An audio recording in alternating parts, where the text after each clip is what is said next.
Ano ang kalooban ng Diyos? Sasagutin namin ang tanong na ito sa bidyong ito. Marami ka pang matututunan sa aming website na gotquestions.org Tagalog. Kung pinag-uusapan ang kalooban ng Diyos, marami ang nakikita ang tatlong magkakaibang aspeto nito sa Biblia. Ang unang aspeto ay ang itinakda, walang hanggan at lihim na kalooban ng Diyos o sovereign will o decretive will. Ito ang pinaka-perpektong kalooban ng Diyos. Ang aspetong ito ng kalooban ng Diyos ay nagugat sa kanyang walang hanggang kapamahalaan na nagtakda ng lahat ng mangyayari sa kasaysayan. Sa ibang salita, walang kahit anong nangyayari na labas sa walang hanggang kalooban ng Diyos. Ang aspeto ng kaloobang ito ng Diyos ay makikita sa maraming talata sa Biblia, gaya sa Efeso 1:11 kung saan ating mababasa na itinalaga na niya tayo nung una pa ayon sa pasya niyaong gumagawa ng lahat ng mga bagay ayon sa pasya ng kanyang kalooban. Gayon din sa Job 42:2, nalalaman ko na magagawa mo ang lahat ng mga bagay at wala kang akala na mapipigil. Ang pananaw na ito tungkol sa kalooban ng Diyos ay ayon sa katotohanan na dahil ang Diyos ay may walang hanggang kapamahalaan, ang kanyang kalooban ay hindi mabibigo kailanman. Walang anumang nangyayari na hindi ayon sa kanyang plano at hindi niya kayang kontrolin at pamahalaan. Ang pangunawang ito sa walang hanggang kalooban ng Diyos ay hindi nangangahulugan na ang Diyos ang nagpasimuno ng lahat ng mga masamang nangyayari. Sa halip, pinikilala nito na dahil lubos ang kanyang kapamahalaan, tiyak na pinayagan o pinahintulutan niya ang lahat ng mangyayari. Ang aspetong ito ng kalooban ng Diyos ay kumikilala na ipinahintulot ng Diyos lahat ng nangyayari dahil siya ang may kapangyarihan at karapatan na magpasya ng mga iyon. Laging maaaring magdesisyon ang Diyos na pahintulutan o pigilan ang pagkilos ng mga nilalang at mga pangyayari sa buong sangsinukob. Kaya nga, kahit na pinahihintulutan lamang niya na mangyari ang mga bagay-bagay, kalooban niya ang lahat ng pangyayari sa tunay na kahulugan ng salitang ito. Habang ang walang hanggang kalooban ng Diyos ay laging lihim sa atin hanggat hindi iyon nagaganap, may isa pang aspeto ng kanyang kalooban na hindi inilihim sa atin ng Diyos. Ito ang kanyang hayag na kalooban o preceptive will. Ang aspetong ito ng kalooban ng Diyos ay nangangahulugan na pinili ng Diyos na ihayag o ipaalam ang ilan sa kanyang kalooban sa pamamagitan ng kanyang banal na salita, ang Biblia. Ang hayag na kalooban ng Diyos ay ang ipinahayag na kalooban ng Diyos tungkol sa kung ano ang dapat o hindi natin dapat gawin.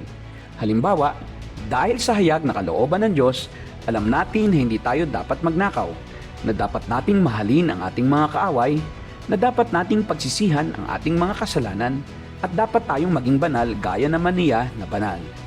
Ang ekspresyong ito ng kalooban ng Diyos ay nahahayag ng malinaw sa kanyang salita at sa ating konsensya kung saan isinulat ng Diyos ang kanyang kautusan sa puso ng lahat ng tao. Nasasakop tayo ng mga utos ng Diyos na matatagpuan sa Biblia at maging sa ating mga puso. Mananagot tayo sa Diyos kung susuwayin natin ang kanyang hayag na kalooban, ang kanyang mga kautusan. Ang pangunawa sa aspetong ito ng kalooban ng Diyos ay kumikilala na bagamat may kakayahan tayo na suwayin ang mga utos ng Diyos, wala tayong karapatang gawin iyon. Kaya nga, hindi maaaring magdahilan ang tao o pagtakpan ang kanyang mga kasalanan at hindi niya maaaring ikatwira na ginaganap lamang niya ang walang hanggang kalooban ng Diyos na kanyang itinakdang mangyari noon pa man. Ginanap ni Judas ang ayon sa walang hanggang plano ng Diyos nang ipagkanulo niya si Jesus. Gaya din naman ng mga sundalong Romano na bumugbog at pumako kay Jesus sa krus. Hindi nila maaaring pagtakpan o ikatwiran ang walang hanggang kalooban ng Diyos sa kanilang pagkakasala. Tiyak na mananagot sila sa Diyos dahil sa kanilang pagtanggi kay Kristo. Gawa 4:27-28. Kahit na pinahintulutan ng Diyos ang lahat ng nangyari ayon sa kanyang walang hanggang kapamahalaan, mananagot pa rin ang tao sa kanyang mga kasalanan dahil alam niya ang kautusan ng Diyos. Ang pangatlong aspeto ng kalooban ng Diyos na makikita nating malinaw sa Biblia ay ang kanyang pinahintulutang kalooban o permissive will. Ang kaloobang ito ng Diyos ay naglalarawan sa saloobin ng Diyos at ng mga bagay o gawain na nakalulugod at hindi nakalulugod sa Kanya. Halimbawa, habang malinaw na hindi nalulugod ang Diyos sa kamatayan ng masama, maliwanag din na kalooban niya ang kanilang kamatayan. Ang ekspresyong ito ng kalooban ng Diyos ay nahahayag sa maraming mga talata ng kasulatan na nagpapakita na ginagawa ng Diyos kung ano ang hindi niya ikinalulugod. Halimbawa, sa unang Timoteo 2:4, mababasa natin na siyang may ibig na ang lahat ng tao ay mga ligtas at mga kaalam ng katotohanan. Ngunit alam natin na sa kanyang walang hanggang kalooban, sinabi ni Jesus na walang taong makalalapit sa akin maliban na ang amang nagsugo sa akin ang sa kanya'y magdala sa akin at siya'y aking ibabangon sa huling araw. 1:44. Kung hindi tayo magiging maingat, maaari tayong maging masyadong abala sa paghahanap ng kalooban ng Diyos sa ating buhay. Gayunman, kung ang kanyang kalooban na ating hinahanap ay lingid sa ating kaalaman o tinatawag na decretive will, hindi natin iyon matatagpuan. Pinili ng Diyos na hindi ihayag sa atin ang aspetong ito ng kanyang kalooban. Ang dapat nating hanapin at malaman ay ang kanyang inihayag na kalooban sa atin o preceptive will mula sa Biblia.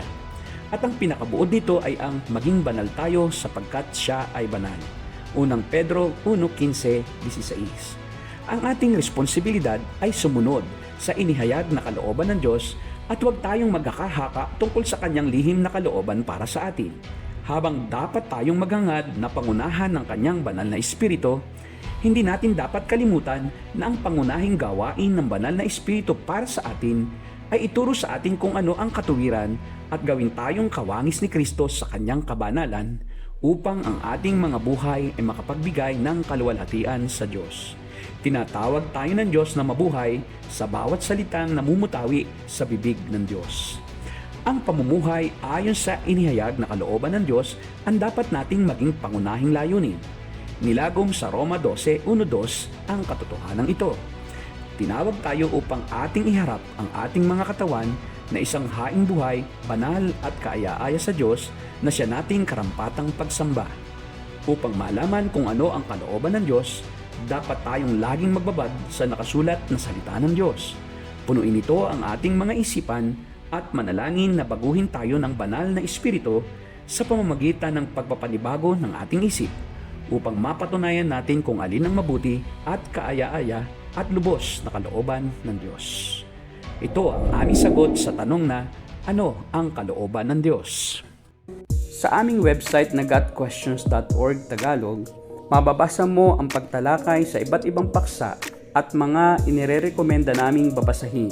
Kung nakatulong sa iyo ang video nito, click ang thumbs up at subscribe button. Kung gusto mong mapanood ang aming mga susunod na video, i-click ang bell at panoorin ang mga susunod na sagot sa iba pang mga tanong.